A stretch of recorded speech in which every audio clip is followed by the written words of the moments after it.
बहन और भाइयों, मैं अपने चैनल सच आज का से डॉक्टर सर्वदानंद आर्य आप सबको संबोधित कर रहा हूँ। प्रिय साथियों, श्रोताओं, पाठकों, मैंने सुना है और कहावत है और वो अब साबित हो रही है कि जब बुरे दिन आते हैं तो ऊंट पर बैठे हुए व्यक्ति को भी कुत्ता काट देता है।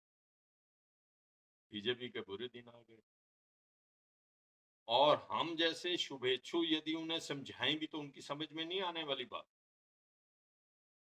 इनको चाहिए अपने मुंह फट वक्ताओं, चाहे वो मंत्री हों, चाहे वो एमपीज हों, चाहे वो आपके प्रवक्ता हों, उनको इंस्ट्रक्शन दी जाए।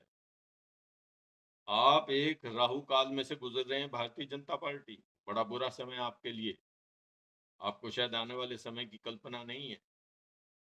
अभी आपको बहुमत से दूर कर दिया भारतीय जनमानस ने, तब भी आपने अपनी गलतियां नहीं निकाली।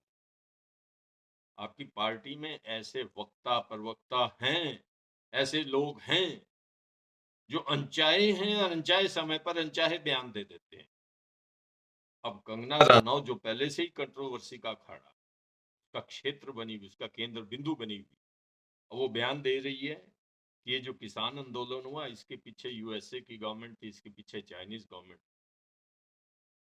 ये आपकी विदेश नीति की प्रशंसा कर रही है, आलोचना कर रही है, या आपको दूसरे देशों से फटकार दिलवाने की तैयारी कर रही है, मुझे नहीं पता। मुझे कहा गया कि बांग्लादेश जैसे हालात पैदा करने के लिए यूएसए और चाइनीज की सरकारों ने किसान आंदोलन के सहारे भारत में कार्रवाई की। किसान आंदोलन के वक्त आंदोलन स्थल पर लाशें थी, बलात्कार था और पता नहीं क्या क्या बोलती। पहले ही किसान चिड़े हुए हैं, आपको पता है। पूरे हरियाणा में, पंजाब में, पश्चिमी उत्तर प्रदेश में, राजस्थान में किसानों का आक्रोश है।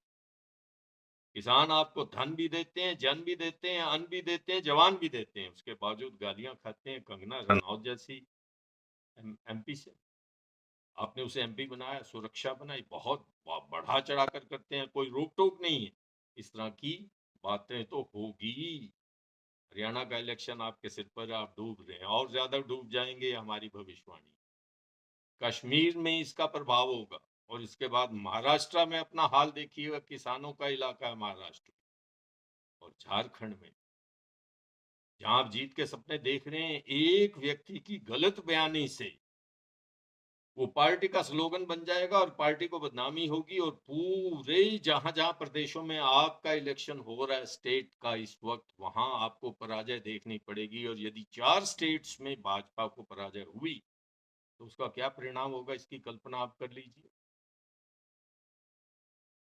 कंगना रनौत अनपढ़ है, मुझे ये कहने में कोई परेशानी नहीं। अपनी स्कूली एजुकेशन टूटी फूटी तैयार की उसने, उसके बाद कॉलेज एजुकेशन चंडीगढ़ में करने का प्रयास किया, नहीं कर पाए। मेरा कहने का ये भाव नहीं कि अनपढ़ व्यक्ति बुद्धिमान नहीं होता, अनपढ़ व्यक्ति भी बहुत बहुत बुद्धिमान हुए हैं। इस देश में के कामराज जैसे व्यक्ति हुए हैं जो कभी पढ़ाई लिखाई के नजदीक नहीं गए, परंतु उन्होंने इस देश का सुचालन करने में और पूरी कांग्रेस पार्टी का नेतृत्व करने में कमाल कर दिया। और भी ऐसे बहुत सारे उदाहरण। अनपढ़ होना बुरी बात नहीं है, मूर्ख होना बहुत बुरी बात है। अनपढ़ होकर यदि आप अपने मुंह से कोई अच्छी बात कहते हैं तो आपकी अनपढ़ता छुप जाएगी, परंतु यदि आप पढ़े लिखे भी होकर और गलत बात करते हैं तो देश में वो आपकी बदनामी का कारण बनेगी। दोनों ही बातें। कंगना जी, आप पढ़ी लिखी नहीं है, आपको अनुभव नहीं है, आपको ये नहीं पता कि आपके एक वाक्य से आपकी पार्टी का कितना बड़ा नुकसान हो रहा है। और ये नुकसान तो हो गया। जब पूछ रहे हैं मीडिया वाले नायब सिंह सैनी से कि आपका क्या कहना है, तो कहते मैं क्या कह सकता हूँ, हरियाणा के तो मेरे साथ बैठे हुए हैं एमपी और ये तो बिल्कुल अच्छे हैं, ये रामचंद्र जांगड़ा जी उनके साथ बैठे हैं, ये इस प्रकार के समाचार आ रहे हैं। यानी आप अब बीजेपी को हरियाणा और हिमाचल में बांट देंगे, ऐसा तो नहीं होगा। और ना ही आपकी, this is called lame excuse. ये लेम एक्सक्यूज है, जनता इसको स्वीकार नहीं करेगी।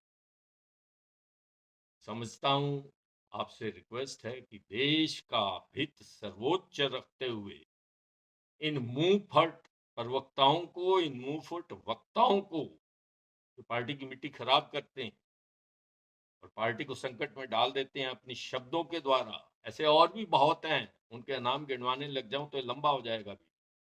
कंगना रनौत का मामला है, वहां तक ही निपटे। ऐसी सजा दीजिए कि लोगों को पता लगे आपका कोई डिसिप्लिन है, आपका कोई अनुशासन है। अनुशासन के लिए तो आपकी पार्टी जानी जाती है।